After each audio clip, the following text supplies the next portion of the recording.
Ladies and gentlemen, Halloween is upon us, and what fun would it be if I didn't build the spookiest team possible? So we're gonna see if we can get this theme team to put in some work, whereas my opponent actually also has a pretty scary team, just kind of in a different way. They have some very difficult Pokemon to deal with, mainly the Clefable, Crawdon, there's the Gliscor, Gengar, and it's looking like it's gonna be a pretty good one, so let's go trick-or-treating. So my plan right from the start is actually expecting them to lead off with the Gliscor to get up the Stealth Rock, so I decided to toss out Young Stitch. Lilo's nowhere to be found, but I'm ready to get some prankster bullshit going, and they actually end up tossing out the Crawdon, which is fine. I'm willing to just go right for the Will-O-Wisp regardless. With my prankster ability, I'm able to go first on any non-attacking moves. However, my dude says, hey, I have one of these little goblin fellows as well, and my Will-O-Wisp, of course, does not work. Now, this is a mechanic that's actually pretty interesting. You actually cannot use prankster on other dark-type Pokemon. It's a little bit of a, I think, lesser known side effect of prankster. Our Halloween pranks are already failing, which is not a good sign. But I just decided to go for the knockoff. He actually tried to trick me that Iron Ball, but I say, you know what, you can keep that shit. And then I say, you actually can't keep that. You can just get that shit out of there. So Iron Ball nowhere to be found. As now he just decides to go for the Sucker Punch, which does work since it's just an attacking move. And I decided to just stay in and go for some more knockoffs. The bad news is Sableye versus Sableye is kind of a shit matchup because we both likely have Recover, which with Prankster is just going to be able to go first, and we're going to kind of we're going to go nowhere fast with this shit. So I figured, you know what, I do actually have another little Halloween trick up my sleeve, and let's see if we can get this to work. So I bring in Cacturn. The Scarecrow comes in, Sucker Punch does not work, and I'm going to try to bait the Prankster. It's so enticing to be able to try to click Will-O-Wisp. However, I of course am Dark type, and you cannot use Prankster against me.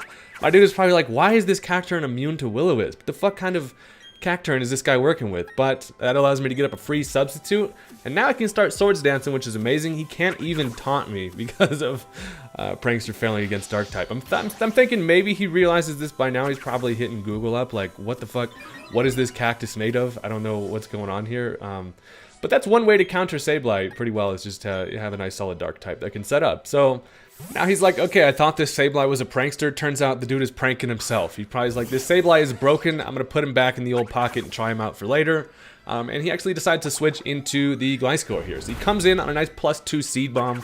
It does turn out to be defensive, so it is able to live it in red, but I am still behind my substitute, so the Beanbag is doing what it needs to do. And even though I know Cacturn can't really fully sweep the team at this point, I can at least break some holes and be able to, just open up the team for later. So he actually ends up going for the U-turn, decides, maybe this thing might be a little bit useful. With that poison recovery, it's actually going to be in pretty good shape after, like, 2 more turns, and that's a damn shame, because I hate that fucking thing, and I would love for that Gliscor to be dead. But now he decides, he's like, you know what, I'm bringing back in the Goblin. He actually just kind of brings it in for Death Fodder at this point, because the Seed Bomb kills it, and he's truly just given up on Sableye.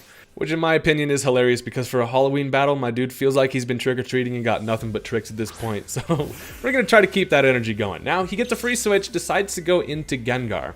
Now I assume he knows I have the Sucker Punch, although pretty much every Gengar you see is going to be Focus Sash. So I just decided to go for the Sucker Punch here.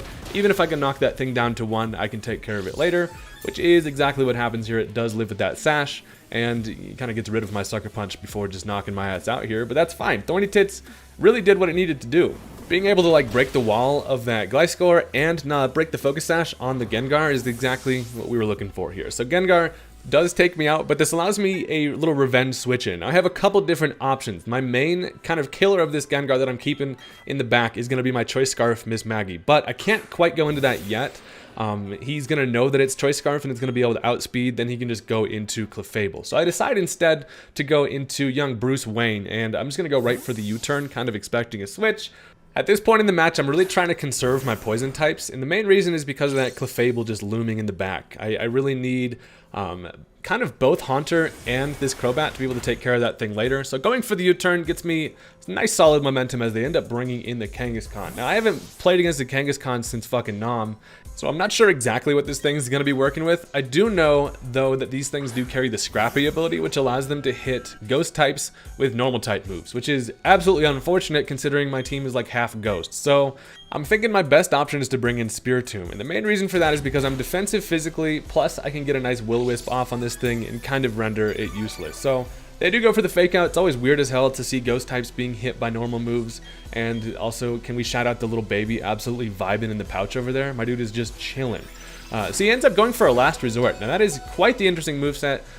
Just basically carrying 2 moves, Fake Out and Last Resort. Luckily, Spiritomb is defensive as shit, and I'm able to take that Last Resort just barely, to the point where now I can luckily burn this thing. So shout out to my dude for using the Fake Out Last Resort Kanga. That's a strategy you generally see with Ambipom, except Kangaskhan's way cooler, so I gotta give respect where it's due. So I know I'm pretty much gonna go down here. There's nothing I can really do, and I kind of have to just waste my Spiritomb here on just getting a burn on this thing. But that's totally fine.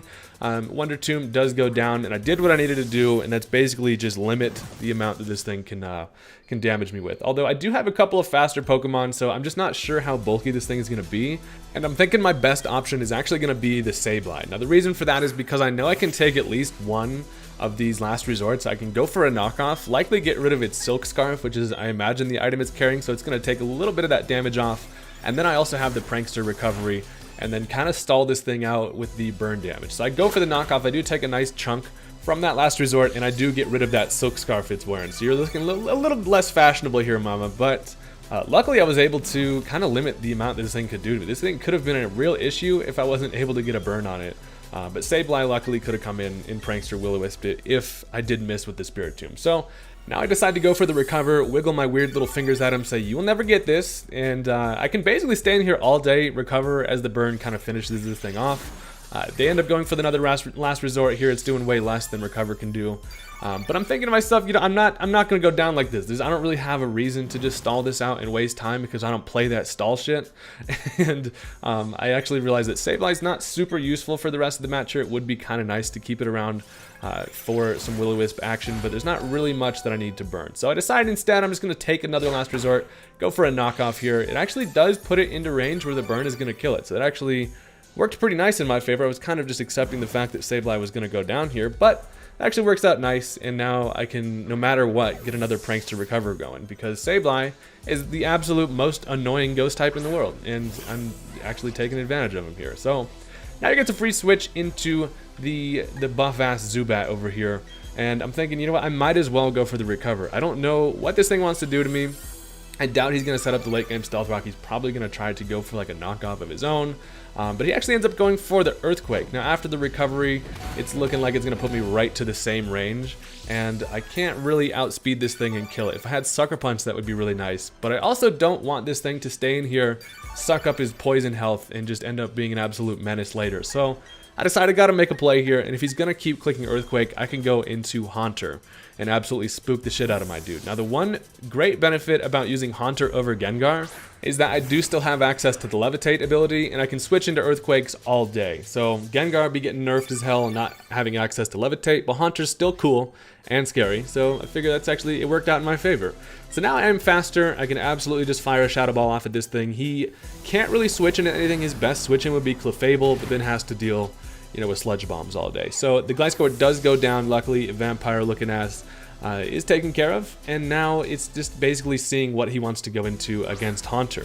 He ends up bringing in Crawdaunt here, and this is actually pretty interesting. So he has access to Aqua Jet. Now if he's Choice Banded and Aqua Jet kills me, if he's not Choice Band, it doesn't, and I'm thinking I have to stay in here and kind of roll the dice.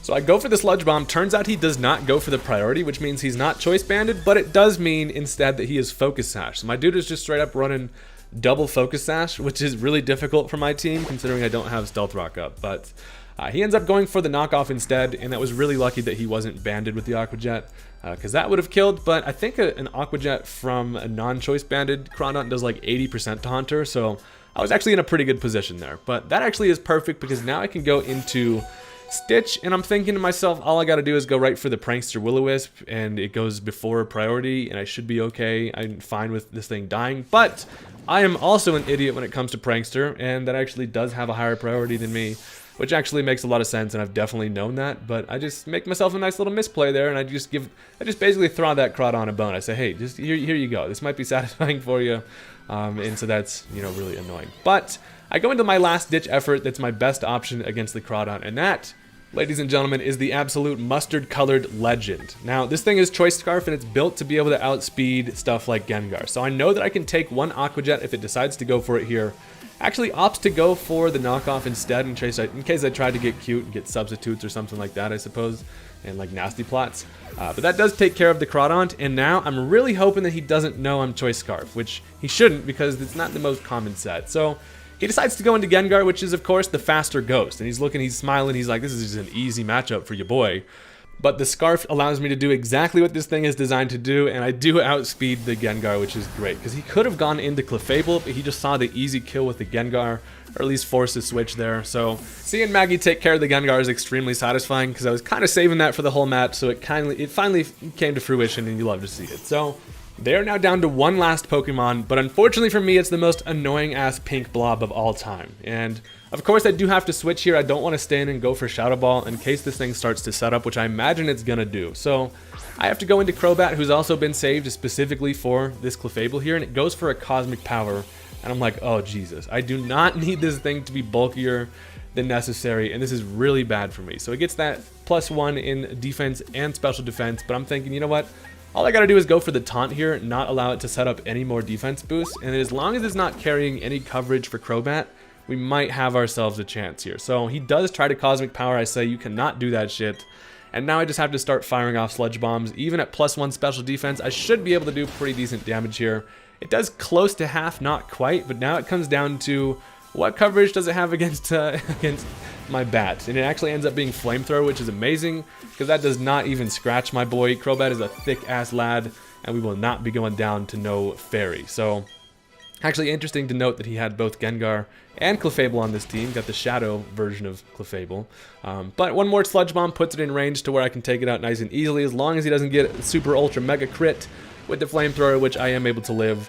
And then one more Sludge Bomb is going to take care of it. Now, it's important to note that if I was not carrying Taunt on, on my Crobat, this could have gone a completely different direction. So he shakes off the taunt, but it is too late, my pink chewed gum ass looking friend, and the Sludge Bomb does take care of it. So that is going to be the end of the spookiest battle of all time, and I hope that you guys enjoyed. I had a lot of fun with this one.